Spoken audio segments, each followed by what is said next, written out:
question is this: does it help establish a sense of consistency in the narrative by making resolution to conflict more satisfying? In Tolkien's The Lord of the Rings, Gandalf's magic is not usually explained because it is not often used to solve problems, and where it is, it comes with a great cost. For example, the Fellowship loses Gandalf to the Balrog in the Fellowship of the Ring, explaining that Gandalf is one of the 5 Astari, sent by the Valar to guide Middle-earth, endowed with a portion of divine power, such that he could draw on the fire powers of the Maiar, who is the appointed guardian of the sun, would not actually create a more satisfying resolution to the obstacles the characters face in the story. In contrast, Brandon Sanderson spends pages of Mistborn just explaining his magic system, because it plays such a critical role in how the conflict is resolved in the narrative. It becomes necessary. Now let us take a look at an example of bad magic system exposition in Star Wars: The Phantom Menace. Qui-Gon Jinn explains to young Anakin, Qui-Gon, midichlorians are a microscopic lifeform that reside within all living cells. Anakin, they live inside of me. Qui-Gon, in your cells, yes, and we are symbionts with them. Anakin, symbionts. Qui-Gon, life forms living together for mutual advantage. Without the midichlorians, life could not exist, and we would have no knowledge of the Force. They continually speak to us, telling us the will of the Force. When you learn to quiet your mind, you will hear them speaking to you. Anakin, I don't understand. Qui-Gon, with time and training, Ani, you will. The problem here is that knowing this element of the magic system, the Force, does not help understand how problems are solved later on in the story. 3. This is also an example of the unknowledgeable perspective character we discussed before, who is meant to ask the questions that the reader or viewer is, but the problem here is that no viewer is asking this question. Sometimes, background world-building information is best used as knowledge the author can draw on when they need to in creating a consistent and complex world for the reader. What information might you communicate? Motivational exposition. It can be, but is not always, important to communicate information that explains why characters make the decisions that they do. This is most commonly because of backstory we do not see in the main narrative, such as past traumas or experiences that shift how the character sees the world. For example, in Avatar: The Last Airbender, we see flashbacks of Zuko's banishment that explain why hunting the Avatar is so important. Zuko sees it as the only way to redeem himself, regain his honor, and regain his father's affection. It also gives us insight into why he eventually chooses to help his crew members trapped in a storm in the episode The Storm, rather than pursuing the Avatar. This piece of backstory exposition makes his choices understandable in the eyes of the viewer, and him as a character more relatable.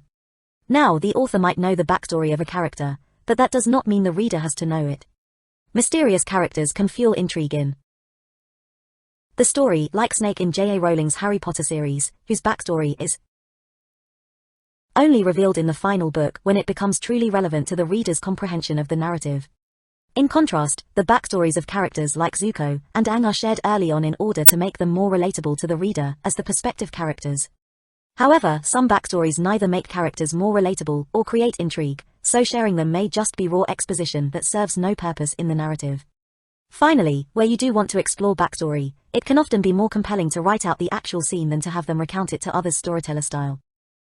What information might you communicate? Exposition you wish to include. I have always been a big proponent of the philosophy that writers have no obligations to write anything other than what they wish to. In this spirit, you are free to include any exposition about your world or story you like if that element is important to you. You need to write your story the way you want. This does not mean it will be the most compelling information for the reader, but if it is important to you, then find a way to stick it in. Just try your best to do it well. Respect your audience. Readers are smarter than we give them credit for. A lot of good exposition tells the story implicitly through conflict and environmental descriptions. Readers can pick up that there are complex political factions at play from the propaganda about other parties. The reader knows there was an apocalypse in Cormac McCarthy's The Road from its Ruined Cities, and they can deduce that a character was abused from scars on their forearms. The reader will pick these things up, even if they do not get the exact story you have in mind. Oftentimes, it is not important for them to get it exactly right. What matters more is the tonal information you deliver. Sometimes, leaving a lot to ambiguity or reading between the lines gives a sense of there being a wider world out there without having to explain it, and it allows the reader that creativity to imagine what your world looks like. That experience can make your world more immersive. When might you communicate exposition? Intrigue versus relatability. Let us return to our discussion about backstories and intrigue versus relatability, as exemplified in the characters of Snape and Zuko. Whether you should reveal backstory is not a binary choice between these two things, though they are markedly important. Whether you create intrigue or inspire relatability is more about when you reveal it. It is incredibly common for authors to choose to reveal backstory later on in the story in order to build tension around it throughout. For example, Snape loved Lily and Dumbledore was power-hungry. These are two secondary characters whose backstories are only revealed later in the narrative after tension builds up around them. If Rowling had revealed these things earlier in the story, there would be no intrigue surrounding them, but they would be humanized and more relatable. You can do both. However, there is a reason it is more common to reveal the backstories of perspective characters earlier on. For example, there are no surprises about the backstories of Harry, Ron, or Hermione later in the story. This is because revealing backstory exposition earlier in the story is one method to help the reader empathize with the character, which most authors wish to do with their protagonists. Likewise, it is usually secondary characters they derive intrigue from, so their backstory is revealed later. Plot twists. One extremely effective way to make exposition memorable is with a plot twist. This can be done either before the exposition or after the exposition. For example, one criticism of Christopher Nolan's Inception is its expositional scene in which Ariadne is treated as a stand-in for the viewer to understand how the dream world works. This is an example of the unknowledgeable perspective character we talked about before. This scene has nearly 4 straight minutes of exposition explaining how the dream world works, but it is curtailed by a shocking twist for both the character and the viewer. They have been in the dream world this whole time. Plot twists that demonstrate the exposition they have just read or exposition that explains a plot twist they have just read tie the exposition to a critical moment in the story or distinct moment of imagery, like we see in Inception with the storefront exploding and freezing in time. This makes it more memorable than it otherwise would be, because the main feature of the scene is not the exposition, but the demonstration of that exposition. A more subtle plot twist is to let the characters make mistakes. One example of this is Christopher Nolan's Interstellar. They have landed on a strange new planet. Brand passes comment on the mountains in the distance, but it is soon revealed that these are very much not mountains, and are instead giant waves. The information we were led to believe is proven false through demonstration, which makes the correct information more memorable. The first chapter. It can be tempting to start off with a grand exposition that beautifully lays out the history of your world, and the setting of your beloved characters, and some great authors like Tolkien did precisely this. Seriously, The Fellowship of the Ring begins with the entire history of the Shire, but the trend these days is against that sort of expositional passage. The reason is relatively obvious to most people. It is difficult to care about a world or society, or remember a magic system, unless the reader is given some context in which to care about it. We are immersed in the Shire through the experiences of Frodo. We care about the 100-Year War by seeing its consequences in how Katara and Sokka lost their mother, and we remember how the dream world works by seeing how it is used to set up conflicts or resolve them. Memorable and interesting exposition almost never exists in a vacuum. Because of this, it can be more effective to use the first chapter to establish that immersive context in which exposition can be later introduced in the second, third, or fourth chapters, rather than spouting the exposition itself. Multiple characters. Just as exposition may be best delivered gradually across the narrative, spreading exposition delivery across multiple characters can avoid huge chunks of informational text that halt the action creeping into your story. It also creates a dimension of interaction between characters, opening it up more as a discussion with different perspectives and ways to phrase or emphasize things, instead of being read in a single, often flat, narrator's tone. Summary. 1. Firstly, the unknowledgeable perspective character is one way to communicate your exposition logically, but that doesn't make it interesting or memorable, and amnesia often comes across as cliché and contrived. 2. Secondly, placing obstacles and mystery between the main character and the exposition makes the exposition feel more like a payoff, as both the reader and character want answers. 3. Thirdly, the Pope in the Pool method aims to distract the reader from the exposition. This can be done by placing it in a context that helps characterization, in a shocking environmental description, or in a dramatic scene with conflict. 4. Fourthly, not all world-building needs to be communicated, but it is important to communicate problem-solving exposition that controls tension in the narrative. This applies equally to magic systems. 5. Fifthly, it can be important to communicate exposition that explains why characters act a certain way, making them more relatable. However, it can also be interesting to have a character with a mysterious background. Sixthly, respect your audience. They will read through the lines in your descriptions, interactions, and dialogue. That creativity can make the world more immersive. Seventhly, plot twists before or after the exposition are a great way to make exposition more memorable. Eighthly, it is generally better to avoid first chapter exposition, and use that as a means to establish an immersive context for the exposition to be given in later. Part 4. Foreshadowing. Avengers, Age of Ultron by Joss Whedon, Stranger Things by the Duffer Brothers, Harry Potter and the Philosopher's Stone by J.A. Rowling, Save the Cat by Blake Snyder, Undertale by Toby Fox, A Game of Thrones by G.R. Martin, The Old Man and the Sea by Ernest Hemingway, Macbeth by William Shakespeare, The Lord of the Rings by J.R. Tolkien, Avatar, The Last Airbender by Michael DiMartino and Brian Konietzko, The Dark Knight directed by Christopher Nolan and written by Christopher and Jonathan Nolan, Harry Potter and The Goblet of Fire by J.A. Rowling. Foreshadowing is not so much an element of the story as it is a tool in crafting the story. Most people have a pretty good idea on what foreshadowing is, but knowing where it is necessary and how to do it effectively is another question entirely. In its simplest form, foreshadowing is using scenes earlier on in the story to build anticipation or understanding of events later in the story. In Joss Whedon's Avengers, Age of Ultron, Tony Stark uses the phrase, "Peace in our time," to describe his latest invention, Ultron, an artificial intelligence capable of policing the whole planet and defending humanity from threats. This phrase is a reference to Neville Chamberlain's words in 1938, after striking a deal with Adolf Hitler and Nazi Germany, that he had achieved a peace in our time. This peace lasted about 11 months. Those viewers who knew this would anticipate not peace, but a war unlike the world had ever seen. Even so, foreshadowing is not just an interesting creative detail readers can look back on. It can help you as a writer structure your story, set the tone, and have more satisfying payoffs for the reader. There are any number of ways to foreshadow, but we will be focusing on 6 extremely common ones: the pre-scene, irregular description, Chekhov's gun, symbolism, irregular action, and prophecy. The pre-scene. A pre-scene is where a smaller version of a much more important moment happens earlier on. In the Duffer Brothers' Stranger Things, one of the opening scenes depicts the main characters playing a game of Dungeons and Dragons. In this game, they have to fight the Demogon, an incredibly powerful monster from another dimension. They then spend the season fighting a monster from another dimension.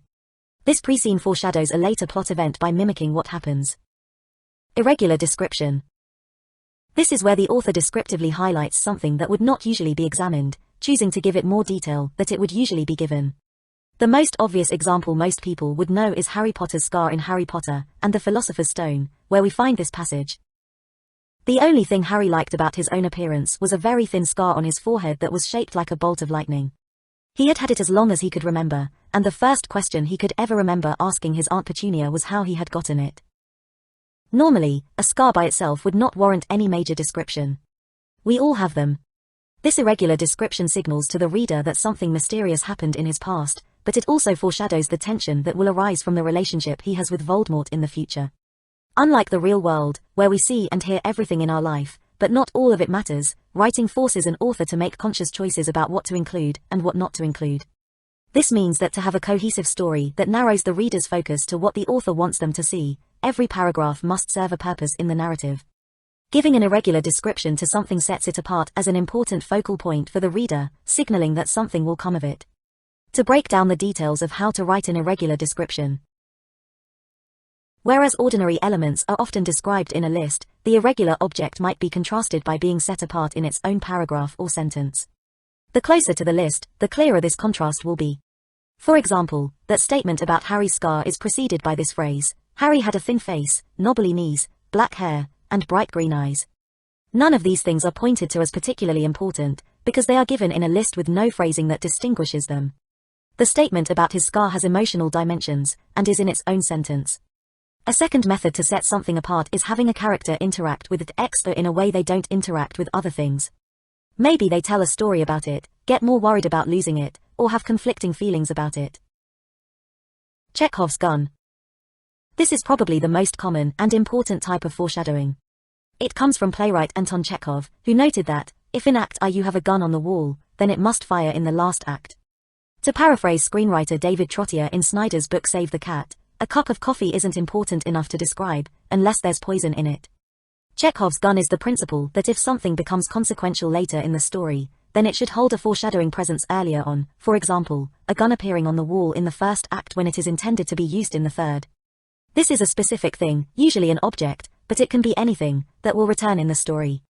This is extremely common in games, where you discover a specific item or ability that doesn't seem particularly important until further down the track. In Toby Fox's game Undertale, you can buy food from a spider bake sale and use that later on to get out of a fight with the spider boss, Muffy. The item seems entirely useless at first, but it foreshadows the meeting with the spiders, and the type of game Undertale is trying to be, one where killing those in your way is not the only option. Chekhov's gun is often important in creating satisfying payoffs as you resolve conflict, particularly in science fiction or fantasy. By setting up an element of the magic system, technology, or otherwise beforehand, the reader understands its capabilities in the story. This means it doesn't feel like a deus ex machina when it is used later on to resolve conflict. Symbolism. Foreshadowing can be anywhere on a spectrum between Anakin saying, "This Jedi training is really going to cost me an arm and a leg," to Quranic crypticism. Whereas prescenes and Chekhov's gun tend to be more obvious to the reader, symbolism tends to be a lot more subtle. A clear and favorite example of mine is the opening scene in G.R. Martin's A Game of Thrones, where the Starks chants across a direwolf who died killing a stag, the two respective symbols of House Stark and House Baratheon. The mutual death is a symbol that causes the reader to anticipate a coming war that would not just engulf both houses, but result in the death of nearly all of House Stark and most of House Baratheon. Symbols can either be internal or external. 1. External symbols are ones we use in real life, like the figure 8 meaning infinity. External symbols are useful when an author wishes to more clearly foreshadow future events with reference to things the reader will usually know. 2. Internal symbols are ones from within the world the author has built, such as Starks being direwolves. Internal symbols may be more subtle or creative because they draw on knowledge the reader must have gathered from the book itself. There are extremely obvious external symbols like how gathering storm clouds equals something bad coming and crows equal death, but it can be more interesting to use subtle symbols that can be interpreted in a number of ways. One of the more effective forms of symbolism foreshadowing is a motif, which often uses the repetition of a symbol throughout the story. It is that repetition that makes it both noticeable and effective. In Ernest Hemingway's The Old Man and the Sea, he repeatedly compares his main character to Christ, a symbol of self-sacrifice, to foreshadow that in the end, he would sacrifice his own life for others. Of course, we cannot forget the fantasy genre's favorite type of foreshadowing, prophecies, visions, and dreams, which are often full of metaphors and symbols. They are technically foreshadowing, but they are definitely on the more obvious side of the spectrum. Very few characters doubt the importance of a prophecy, and even if they do, the reader certainly does not. So prophesying that one of your fellowship shall die watching communist propaganda is less foreshadowing and more setting up a clear direction for the plot. Even so, there are good examples littered through fantastical literature, such as in Shakespeare's Macbeth. The prophetic idea that Macbeth cannot be killed by anyone of woman born plays a crucial role in his decisions throughout the story. The foreshadowing clues the viewer into the fact that he will die, but it also clues the viewer into who might kill him. 4. Irregular action. This is where a character acts in a way that is inconsistent with their characterization beforehand, causing the reader to wonder why. A great example is in J.R. Tolkien's The Lord of the Rings, where the otherwise very likable, bubbly, and friendly Bilbo suddenly becomes agitated and angry when Gandalf asks him to leave the One Ring behind. This out-of-character moment foreshadows the tension that will come from various characters struggling with the One Ring, and it foreshadows the greater evil of the Dark Lord Sauron himself. This tactic is most commonly used in the mystery threads of a narrative, where a character acts in a certain way that is only explained later on after the mystery is revealed. Other methods of foreshadowing. Other ways to foreshadow include simple phraseology, like when Catelyn states in A Game of Thrones that sometimes she felt as though her heart had turned to stone. This foreshadows her eventual transformation into Lady Stoneheart. Otherwise, characters irrationally worrying or joking about something happening, like in Avatar, The Last Airbender, where Sokka hopes the spirits will unleash a crazy amazing spirit attack on the Fire Nation. Lo and behold, the ocean spirit karate chops the Fire Nation navy to pieces in the finale. These tend to be clever turns of phrase that a reader notices only on second reading. There are any number of ways to foreshadow effectively, some more subtle than others, and some more creative than others. Which style you use will be determined by the effect you want to achieve on the reader. Narrative structure, tone, and payoffs. Narrative structure. Foremost, foreshadowing allows the author to emphasize certain dramatic threads in the story for the reader. This emphasis creates an expectation for the reader about what the important dramatic events in the story will be, whether it is a divorce, a murder, or political machinations, and what kind of story this will be. These major events that frame your story will typically happen at the end of the first, second, or third act. In Christopher Nolan's The Dark Knight, Harvey Dent says this famous line at the beginning of the film: "You either die a hero or live long enough to see yourself become the villain." The viewer does not know who, where, when, why, or how it would come to be, but this line creates an expectation that this idea will be central to the development of the tension in the story, which it does at the end of the second act when Harvey Dent himself, the hero of Gotham, becomes the villain Two-Face. Foreshadowing shows the reader the shape of what is to come, but not precisely what happens.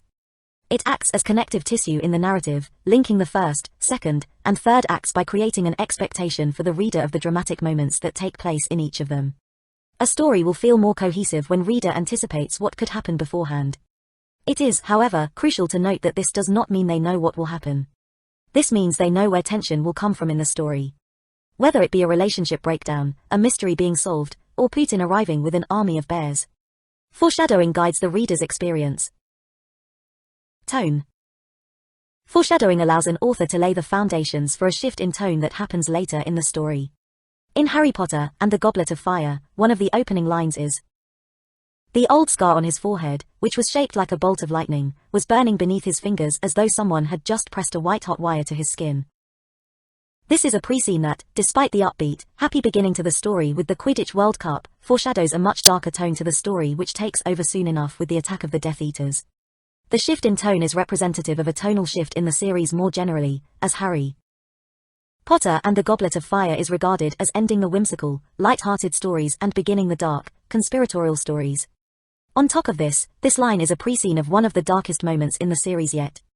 Just as it describes Harry's scar, burning beneath his fingers like a white-hot wire, it mimics the event in the climax of the story where Harry felt the cold tick of a Voldemort's white long finger touch him, and he thought his head would burst with pain.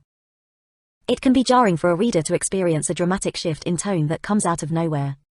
This does not mean plot twists should be expected by the reader, as they are often most effective when accompanied by shifts in tone. However, if the tonal shift itself is not foreshadowed, then the event that changes the tone can feel disconnected from the story beforehand. Foreshadowing tonal shifts also creates a sense of intrigue, as the reader anticipates the important event. This can add suspense to parts of the book that feel less intense. Satisfying payoffs. Which events you need to foreshadow in a good story is a whole other question. Fundamentally, foreshadowing is not just giving information to the reader. Across all of the types, and whether used for tone or narrative structure, foreshadowing is only needed to make unexpected events believable. A lot of the rest of it is cosmetic. A satisfying payoff means the reader feels the resolution to the problem was set up in a way that made sense, and foreshadowing is a critical part of this. This also means that the more important the event, the more it needs to be foreshadowed throughout the story. Pre-scenes are often used to make tonal shifts believable, irregular action is often used to make the reveal of the murderer believable, symbolism is often used to make climaxes at the end of an act believable, and irregular descriptions of an object are often used to make how a character solves a problem with that object later on believable, often coupled with Chekhov's gun. Summary. 1. There are any number of ways to foreshadow: pre-scenes, symbolism, Chekhov's gun, irregular description, irregular action, prophecy, and many more. They each have their strengths. 2. Foreshadowing can help to establish narrative structure by setting up expectations of where tension will arise in the future. It becomes connective tissue between the first, second, and third acts. 3. Foreshadowing can help establish tone and create intrigue and suspense during less dramatic moments in the story. 4. While there are plenty of places foreshadowing works well, it is only needed to make unexpected events believable, whether it be tonal shifts, plot twists, character changes, or climactic resolutions. Part 5. Villain motivation. Fullmetal Alchemist by Hiromu Orokawa. Avatar: The Last Airbender by Michael DiMartino and Brian Konietzko. The Anatomy of Story by John Truby. The Killing Joke by Alan Moore. The Godfather by Mario Puzo and Francis Ford Coppola. Jane Eyre by Charlotte Bronte. Snow White by various authors. Sherlock by Stephen Moffat, Stephen Thompson, and Mark Gatiss. Prince of Thorns by Mark Lawrence. Paradise Lost by John Milton. Watchmen by Alan Moore. Vikings by Michael Hurst. Les Miserables by Victor Hugo. The A Song of Ice and Fire series by G.R. Martin. The Silence of the Lambs by Thomas Harris. Under the Dome by Stephen King. The Waters of Mars by Russell T. Davies and Phil Ford. Designing villains is fascinating and difficult, so in this chapter we will be taking an in-depth look at one element of designing them, their motivation. Authors can have their villains be motivated by almost anything: greed, love, jealousy, self-righteousness, ambition, power, trauma, revenge, desperation, or hatred of sand. Whatever it is, what is more difficult is weaving that motivation into the story in a compelling way. This chapter will be using the terms protagonist and antagonist, which have complex literary definitions that will not perfectly encompass all of the stories we discuss. However, in the quest for simplicity, they will be the terms used. Communicating the antagonist's motivation to the reader is important, but how the author does this is critical. At its heart, this comes down to the famous axiom of show don't tell. It hardly needs to be said that the Bonnian monologue where the antagonist says, "And that's why I want to murder all the left-handed people, because they killed my cat when I was 6, isn't that interesting?" In crafting our antagonist's motivation, we will consider the following: values and scale, reflection, passive and active characters, good guy antagonists, and the prospect of save the world stories. Values and scale. In Fullmetal Alchemist, Sho Tucker's motivation is communicated to the reader when he murders his young daughter in a desperate alchemy experiment to protect his state funding. This event communicates two things authors might consider. 1. The values behind his actions, that he values his position in the government far more than he cares about family, a shocking thing to realize. 2. The scale of his motivation, this value is so intense that it would motivate him to kill his innocent and loving daughter. Demonstrating what the antagonist values their goal over can set them apart as the antagonist, especially if it creates a sharp contrast with the protagonist. It is not the worst thing in the world to desire more power unless the author demonstrates they value power over justice.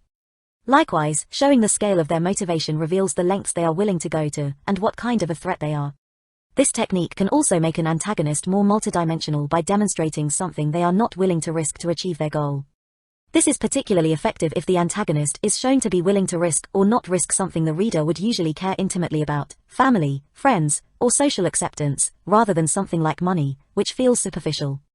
In Avatar, The Last Airbender, we learn Zuko values his honor and capturing the Avatar, but not as much as he values the lives of his crew and his humanity.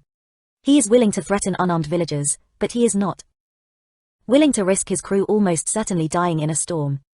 These things give layers to his motivation. It is also important to note that antagonists can have multiple goals and priorities, some more important than others, and it can be interesting